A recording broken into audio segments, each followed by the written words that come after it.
تو سمریز جتنی بھی کیبنٹ میں جاتی ہیں وہ یا کیبنٹ کا جو ایجنڈا بنتا ہوتا ہے وہ پرنسپل سیکرٹری کے آفس سے بنتا ہے، ٹھیک، اور اس کے نالج میں بات ہوتی ہے. صحیح. تو اگر تو وہ اس کیس میں ان کو انویسٹیگیشن ہو رہی ہے، اس میں اگر تو وہ ایکیوزڈ ہیں، پھر تو ان کی اسٹیٹمنٹ کو اگر انہوں نے ریکارڈ کروائی تو پھر تو آپ کہہ سکتے ہیں کہ جی یہ اپروور ہے. ٹھیک. لیکن اگر انہوں نے بطور وٹنس کہ ان کے نالج میں تھی یا ان کے پوزیشن میں سرٹن ڈاکومنٹس تھے تو then he could be taken as a star witness. ٹھیک. یہ میں نے ایکسپلین کر دیا کیونکہ انڈر اپروور کو پارڈن گرانٹ ہوتی ہے. پارڈن گرانٹ ہوتی ہے ضابطہ فوجداری کے نیچے کسی کو ایکیوزڈ کو. تو ابھی تک مجھے یہ علم نہیں یا آپ کو بھی علم نہیں کہ وہ اس کیس میں وہ ایکیوزڈ ہے کہ نہیں ہے، اور اگر وہ ایکیوزڈ نہیں ہے تو پھر ہی از اے اسٹار وٹنس. نہیں، اسٹار وٹنس کے لیے کیا رعایت ہے کوئی قانون میں یا وہ بھی سزا پائے گا؟ نہیں، قانون ملزم سزا پاتا ہے نا، وٹنس تو سزا نہیں پاتا. جی اچھا ٹھیک ہے. اپروور وہ بنتا ہوتا ہے جو کو ایکیوزڈ ہوتا ہے. جی بالکل بالکل. ایکیوزڈ جو ہوتا ہے کسی کیس میں کو ایکیوزڈ جو ہوتا ہے وہ اپروور بنتا ہے. اچھا، اس کو پارڈن ملتی ہے. یہ جو کہا جا رہا ہے اگر کسی نالج میں کوئی ہے. جی جی جی جی جی فرمائیں. ہاں اچھا، گزارش یہ جو کہا جا رہا ہے کہ 164 کا بیان جو ہے وہ ایک شخص اپنے طور پر درج نہیں وہ نہیں کر سکتا، رپورٹ رجسٹر نہیں کرا سکتا، بلکہ اس کے لیے ضروری ہے کہ وہ ملزم کی موجودگی میں ہو اور اس پر جرح بھی ہو. تو کیا قانونی پوزیشن یہی ہے؟ یہ علیحدگی میں دیا گیا، الگ سے ایک آدمی نے جا کے بیان دے دیا ہے تو اس کی قانونی حیثیت ہوگی؟ نہیں، یہ آپشن ان کے پاس ایکیوزڈ کے پاس ہے. اگر ایکیوز نہیں ہے، 164 کا بیان ہے تو 164 کا بیان یہ ہے کہ it is signed and attested by the witness. 161 کے بیان جو ہیں وہ پولیس کے مطابق ہوتے ہیں، اس پہ سائن نہیں ہوتے کسی گواہ کے. تو یہ اس کو وہ کنفرنٹ کر سکتے ہیں، لیکن اس کو زیادہ اتھینٹک سمجھا جاتا ہے جو بیان مجسٹریٹ کے پاس ہوتا ہے. تو یہ کراس ایگزامن کرنے کی اپرچونٹی ملزم کو ٹرائل پہ بھی موجود ہوتی ہے. تو یہ ہارڈ اینڈ فاسٹ رول نہیں ہے کہ جی ملزم ہو تو اس کی موجودگی میں ہو. ان ایبسنس آف ملزم بھی 164 کا بیان ریکارڈ ہوتا ہے. صحیح ہے. اچھا بخاری صاحب، یہ 190 ملینز جو پاؤنڈ کا کیس ہے، اس سے ہٹ کے ہم دیکھیں اگر دوسری طرف آئیں، جو بھی انکوائری ایف آئی اے کرے گا 25 جولائی کو چیئرمین پی ٹی آئی کو طلب بھی کیا ہے، اور یہ 164 کا بیان اعظم خان صاحب کا ہم دیکھیں، اس کو مد نظر رکھتے ہوئے آپ کیا سمجھتے ہیں یہ جو کیس بلڈ ہوگا یا بنے گا، اس میں اعظم خان کا سٹیٹس وٹنس کا ہوگا، سٹار وٹنس کا ہوگا یا کو ایکیوزڈ کا ہوگا؟ کیونکہ ان کے پاس ایک اتھارٹی تھی سرکاری دستاویز کی، پرائمریلی تحفظ انہوں نے یقینی بنانا تھا. نہیں، بات یہ ہے کہ وہ انڈر دی سپرویژن اور ڈائریکشن آف پرائم منسٹر وہ کام کرتے تھے، اور وہ جو مٹیریل ہوتا تھا وہ ان کے سامنے وہ پلیس کرتے تھے. 190 ملین والا ایشو ہے تو یہ تو کیبنٹ کو اندھیرے میں رکھ کے ایک لفافہ دکھا کے کیبنٹ کی اپروول لی گئی. کیبنٹ کے ممبرز کو پتہ بھی نہیں تھا کہ اس لفافے میں لکھا ہوا کیا ہے. اور اب سو فار یہ تو 164 کا بیان ہے. یہ اگر میں نے کہا تھا کہ ملزم ہوتے تو پھر یہ اپروور کا بیان ہوتا، اور اگر وہ ملزم نہیں ہے تو وہ سٹار وٹنس ہے، امپورٹنٹ وٹنس ہے اس کیس کے. اور لیٹس سی کہ ابھی کیس جو ہے انکوائری سٹیج پہ ہے یا انویسٹیگیشن سٹیج پہ ہے. پروبیبلی انویسٹیگیشن سٹیج پہ ہے تو یہ بڑا مٹیریل ایویڈنس ہوگی اعظم خان کی، بڑی مٹیریل ایویڈنس ہوگی. بخاری صاحب، ہم یہ سمجھنا چاہ رہے ہیں، لوگ بھی یہ سمجھنا چاہ رہے ہیں، جو آئین و قانون ہے اس کے مطابق یہ جو رولز آف بزنس ہیں، ایک دستاویز ہے، فارن آفس جو ہے وہ پرائم منسٹر آفس کو بھیج رہا ہے، اور اس کی جو ذمہ داری ہے یا اس دستاویز کا تحفظ ہے، اگر پرائم منسٹر سائفر کے حوالے سے، سائفر کے حوالے سے، میں سائفر کے کنٹیکس میں بات کر رہا ہوں، وہ سائفر جو تھا وہ اگر پرائم منسٹر کو دے دیا جاتا اور پرائم منسٹر واپس نہیں کرتے تو اس دوران اعظم خان صاحب نے کوئی سمری بھی، کوئی نوٹ بھی نہیں لکھا، تو کیا یہ پارشلی ان پہ یہ اس میں شامل نہیں ہو جاتے اس سارے سلسلے میں، یا ان پہ الزام اس طرح نہیں بنتا اور ذمہ داری ان کی نہیں تھی اس دستاویز کی حفاظت؟ دیکھیں لیٹ سی کہ اس سائفر میں انویسٹیگیشن جو ہو رہی ہے وہ اعظم خان کو کہاں پلیس کرتے ہیں. پرائمریلی تو ابھی ان کا بیان 164 کا ہوا، لیکن ابھی یہ بات واضح نہیں ہے کہ وہ بطور اپروور ہوا. اپروور کے لیے کہ پہلے پارڈن گرانٹ ہوتی ہے جی، اور وہ بھی ضابطہ فوجداری کے نیچے پارڈن گرانٹ ہوتی ہے، لیکن اس قسم کی چیز تو پبلک نہیں ہوئی کہ ان کو پارڈن گرانٹ ہوئی ہے، اور نہ ہی اس قسم کی بات سامنے آئی کہ وہ ایکیوز تھے اس میں. تو میں تو ابھی تک یہ سمجھتا ہوں کہ وہ سٹار وٹنس ہے. ٹھیک. اچھا بخاری صاحب، اس سے ہٹ کے ایک دوسرے موضوع پر آتے ہیں. اس وقت ایک ایشو بنا ہوا ہے، وہ ہے نئی مردم شماری کا. MQM اور جماعت اسلامی کا مطالبہ یہ ہے کہ نئی مردم شماری کا باقاعدہ اعلان کیا جائے، نوٹیفائی کیا جائے، اس کے بعد نئی حلقہ بندی ہو اور الیکشن نئی حلقہ بندیوں کے مطابق ہوں. اب اطلاعات یہ آ رہی ہیں کہ MQM کے دباؤ پر یا اپنے طور پر وزیر اعظم نے یہ معاملہ CCI میں رکھنے کا وہ کیا ہے، جس کے بعد منظوری کے بعد اس کو ڈکلیئر کر دیا جائے گا. لیکن الیکشن کمیشن کا کہنا یہ ہے کہ اگر نئی مرد و شماری کا اعلان ہو جاتا ہے 31 جولائی تک، تو پھر حلقہ بندیوں میں 3-4 ماہ چاہیے ہوں گے اور الیکشن اگلے سال فروری مارچ تک چلے جائیں گے. تو آپ کی اور پیپلز پارٹی کے اس بارے میں کیا رائے ہے کہ نئی حلقہ بندیوں کے لیے، نئی مردم شماری کے تحت انتخابات کے لیے 4-5 ماہ کا التوا جو الیکشن میں ہے وہ جائز ہے، ہونا چاہیے، یا الیکشن ہر صورت اکتوبر-نومبر میں ہو جانے چاہیے؟ دیکھیں یہ ساری باتیں ڈیپینڈ کرتی ہیں ارشاد صاحب جی کہ CCI کیا ڈیسیژن لیتی ہے. ٹھیک. یہ سارا دار و مدار CCI کے فیصلے پہ ہے. ٹھیک. اور آپ کو یاد ہوگا کہ 2018 کے الیکشن میں جو سینسس تھا وہ پروویژنل تھا، اور پروویژنل پہ ڈیلیمیٹیشن نہیں ہوتی. ٹھیک. اور اس وقت کانسٹیٹیوشنل امینڈمنٹ کی گئی تھی کہ ڈیلیمیٹیشنز اور ہوگی پروویژنل سینسس کی بنیاد پہ. آرٹیکل 51 کی ریکوائرمنٹ ہے کہ officially published last officially publish census ہے، اس کی بنیاد پہ ڈٹرمن ہوگی کانسٹیچوئنسیز بھی اور ڈیلیمیٹیشن کی. اور اب یہ سارا ڈپینڈ کرتا ہے کہ کاؤنسل آف کامن انٹرسٹ نئی مردم شماری کو اپروو کرتی ہے اور آفیشلی پبلش کرتی ہے، تو پھر تو آپ کو نئی ڈیلیمیٹیشن کرنی پڑے گی. اور ہم سمجھتے ہیں کہ انتخابات جو ہے جو آئین کے تقاضے ہیں اس کے مطابق ہونے چاہیے. اگر وہ CCI پبلش نہیں کرتی تو جو پریویس ڈیلیمیٹیشنز ہوئی ہیں آبویسلی الیکشن کمیشن انہی پہ انتخابات کروائے گی. اور ہم یہ سمجھتے ہیں کہ یہ ڈیسیژن گورنمنٹ کو CCI میں کرنا ہے تو لیٹ دیم ڈیسائیڈ اٹ. لیکن پیپلز پارٹی ہمیشہ یہ بلیو کرتی ہے کہ جو کانسٹیٹیوشنل پروویژنز ہیں ان کو اپ ہولڈ کرنا چاہیے. جتنے جلدی انتخابات ملک میں ہوں گے میں سمجھتا ہوں وہ بہت بہتر ہے، چاہے وہ 60 ڈیز کے اندر ہو ٹرم پوری کرنے پہ، یا 90 ڈیز کے اندر ہو ریزولوشن کی صورت میں. برصورت انتخابات بہت ضروری ہیں اس ملک کے لیے بھی.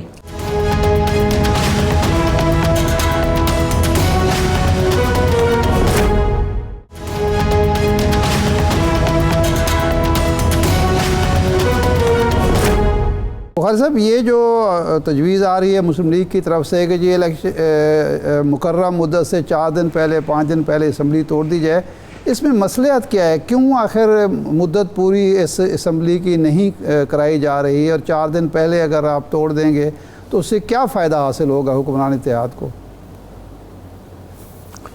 دیکھیں بات بڑی سیدھی سی ہے، تھوڑا ٹائم سپیس اگر ہو سکتی ہے، لیکن ایک بات ارشاد صاحب آپ یہ بھی ذہن میں رکھیں، یہ کولیشن گورنمنٹ ہے. اگر ایک اتحادی اپنی سپورٹ وڈرا کر لے پرائم منسٹر سے تو وہ حکومت کنٹینیو رہ سکتی ہے. نہیں رہ سکتی. پھر الٹیمیٹلی پرائم منسٹر کو ایڈوائز کرنا پڑے گا کہ جی اسمبلی ڈیزالو کی جائے. ٹھیک ہے. تو لیٹس ناٹ بی اسپیکولیٹو اور ہائپوتھیٹیکل کوشچنس. میں سمجھتا ہوں کہ it is not much difference. دیکھیں جی بائی آل مینس ڈیزولوشن کی بنیاد پہ بھی فرسٹ ویک آف نومبر میں انتخابات ہو جائیں گے. لیکن پھر ڈفرنس کیا ہوگا بخاری صاحب جب پنجاب میں اور کے پی کے میں اسمبلی ڈیزالو کی گئی اور یہ کہا گیا کہ کانسٹیٹیوشنل رائٹ تھا chief executive of the province Pervaiz Elahi sahib کا اور محمود خان صاحب کا, اور اگر یہاں بھی اگر وزیر اعظم صاحب بھی کانسٹیٹیوشنل رائٹ کو پریکٹس کر لیتے ہیں تو پھر اس میں مطلب یہ ایک جواز آپ نہیں سمجھتے کہ جو پنجاب میں الیکشن ڈیلے ہونے کا یا کے پی کے میں الیکشن نہ ہونے کا جو جواز تھے وہ کسی حد تک کمزور پڑ جائے گا حکمراں اتحاد کا؟ نہیں یہ بات نہیں ہے. بات دیکھیں نا, وہ آؤٹ کم تھا ایک کنٹروورشل ججمنٹ کا. سپریم کورٹ نے کیوں نہیں ججمنٹ دی کے پی کے حوالے سے کہ یہ تاریخ کیوں نہیں دی, اور سپریم کورٹ نے پنجاب میں کہہ دیا. پھر ڈیسیژن بھی کنٹروورشل ہو گیا کہ یہ 3-2 کا ججمنٹ ہے یا 4-3 کی ججمنٹ ہے. تو let's not go in all those things. اب ہم تو یہ کریں کہ پھر سیکنڈ ایک اور بات بھی بڑی امپورٹنٹ ہے عباسی صاحب کہ ہمارے بہت سارے جو فیڈریٹنگ یونٹس ہیں, مثلا کشمیر بھی ہے یا گلگت بلتستان بھی ہے, ان کے عوام بھی اور ان کے یہ پولیٹیکل پارٹیز ہیں, ان کا مطالبہ ہے کہ پاکستان میں جب انتخابات جنرل الیکشنز ہوں تو کشمیر کے بھی اور گلگت بلتستان کے بھی انتخابات ان کے ساتھ ہونے چاہیے. ان کی اپریہنشنز یہ ہیں کہ جب فیڈرل گورنمنٹ کی موجودگی میں جو کسی جماعت کی بھی ہو انتخابات گلگت بلتستان میں یا کشمیر میں ہوتے ہیں تو وہ انفلوئنس کرتے ہیں, وہ افیکٹ کرتے ہیں, اور فری اینڈ فیئر الیکشنز کے لیے وہ ان کا بھی مطالبہ ہے. اسی بنیاد پہ ہم سمجھتے تھے کہ 60% جو پاکستان کے الیکشن اگر اس وقت ہوتے تو فیڈرل گورنمنٹ کسی اور کی بیٹھی ہوتی, پروونس کی الیکشن کا رزلٹس کچھ اور آتا, اور پھر جب جنرل الیکشنز کی باری آتی نیشنل اسمبلی کے لیے اس وقت پروونشل گورنمنٹس کچھ اور ہوتی تو پھر وہ انفلوئنس کرتی.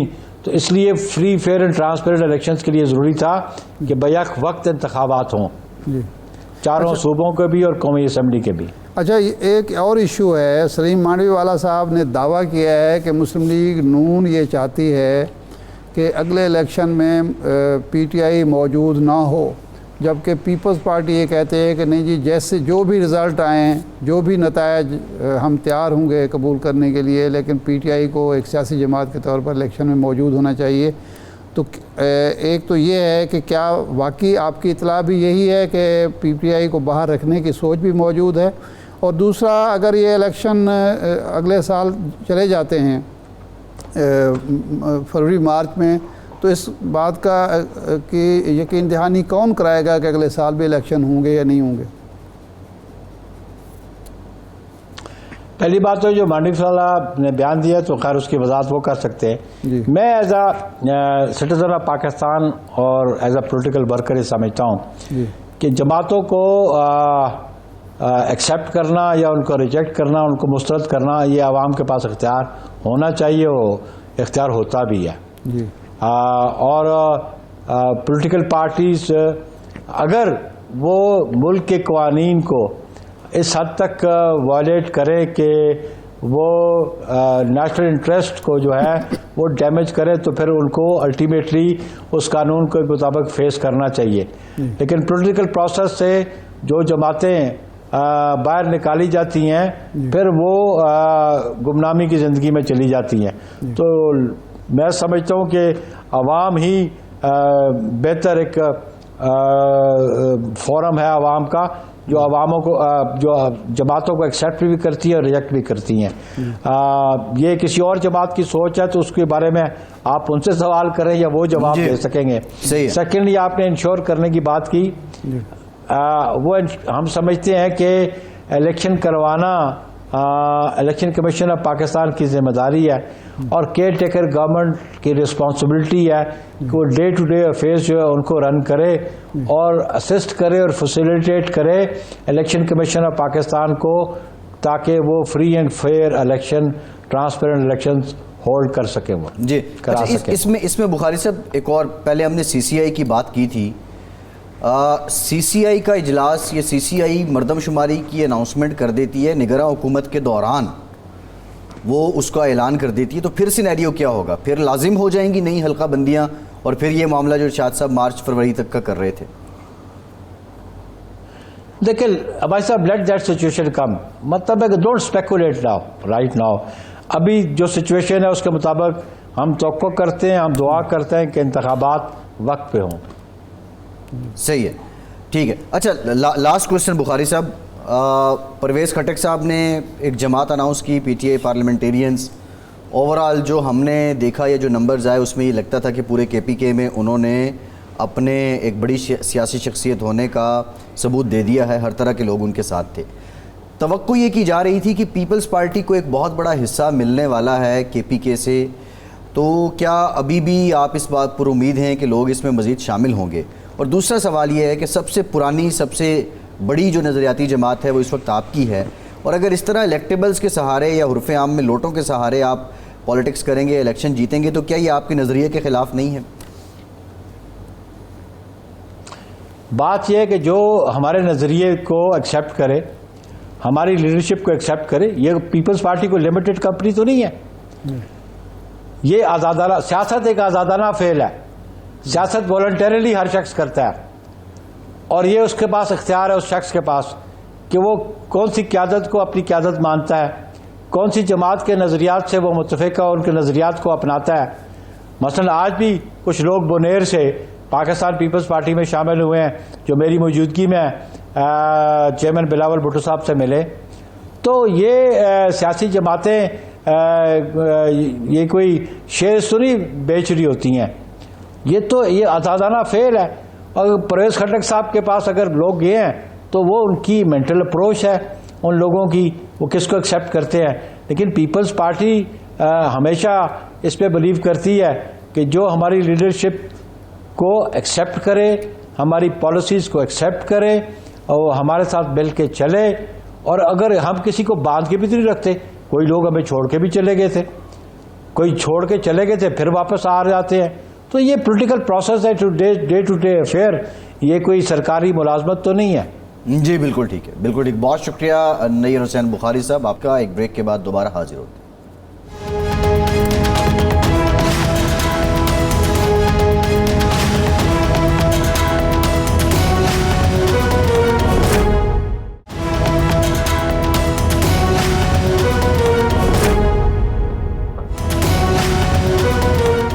بریک کے بعد ایک بار پھر سے آپ کو خوش آمدید کہیں گے. ہمیں جوائن کیا ہے سابق ایڈوکیٹ جنرل پنجاب احمد اویس صاحب نے. بہت شکریہ احمد صاحب آپ کے وقت کا. احمد صاحب، اب معاملات تو بہت سے ہیں، لیکن یہ جو اعظم خان صاحب نے پہلے ان کا 164 کا بیان، اس سے متعلق خبر آئی، اور اب نیب میں وہ پیش ہوئے ہیں جو 190 ملین پاؤنڈ کا کیس ہے، جو معاملہ ہے اس کو لے کر. دونوں معاملات میں آپ کیا سمجھتے ہیں کہ اعظم خان صاحب جو ہیں وہ گواہ کے روپ میں ہی رہیں گے، یا سائفر والے معاملے میں بالخصوص وہ شریک ملزم بھی آ سکتے ہیں؟ بسم اللہ الرحمن الرحیم. دیکھیے نا، اعظم خان صاحب جس مسٹیریس طریقے سے غائب ہوئے اور اس کے بعد وہ دوبارہ سے نظر آئے، تو یہ خود بہت سارے شکوک و شبہات کو جنم دیتی ہے بات کہ ایک مہینہ ایک آدمی غائب رہتا ہے اور پھر وہ والنٹیئر اپنے آپ ہی آؤٹ آف بلو آ جاتا ہے کہ جی میری سٹیٹمنٹ ریکارڈ کرو. وہ سٹیٹمنٹ کہاں ریکارڈ ہوتی ہے، کہاں پیش ہوتا ہے، وہ کوئی کسی عدالت میں کہیں نظر نہیں آتا. سٹیٹمنٹ ریکارڈ ہو جاتی ہے اس کی، اور اس کے بعد پھر وہ آج وہ نیب کی کیس کے اندر بھی وہ وہاں پہ پیش ہو کے وہ سوال نامہ ان کو مل گیا. جی تو اس مشکوک آمیز طریقے سے ان کا ایک دم سے پولیٹیکل ہورائزن پہ ایسے نمودار ہونا، جی یہ اس بات کی شہادت دیتا ہے کہ انہوں نے دونوں کیسوں کی پوزیشن کو کمزور کر دیا. اچھا، ایک طرف وہ وعدہ معاف گواہ بن گئے، جی سائفر کیس میں جی وہ وعدہ معاف گواہ بنا دیے گئے ہیں. جی اور آپ کو پتہ ہے کہ جب 164 کی سٹیٹمنٹ ریکارڈ ہو جی اور وہ ایکیوزڈ ہو اور وعدہ معاف گواہ اس کو بنا دیا جائے، جی تو اس کی ویسے اہمیت ختم ہو جاتی ہے. اچھا. And he is subject to very strong cross examination. اچھا. ایک طرف، اور دوسری بات یہ ہوتی ہے جی کہ اٹ ہیز ٹو بی، اس کو ایک انڈیپینڈنٹ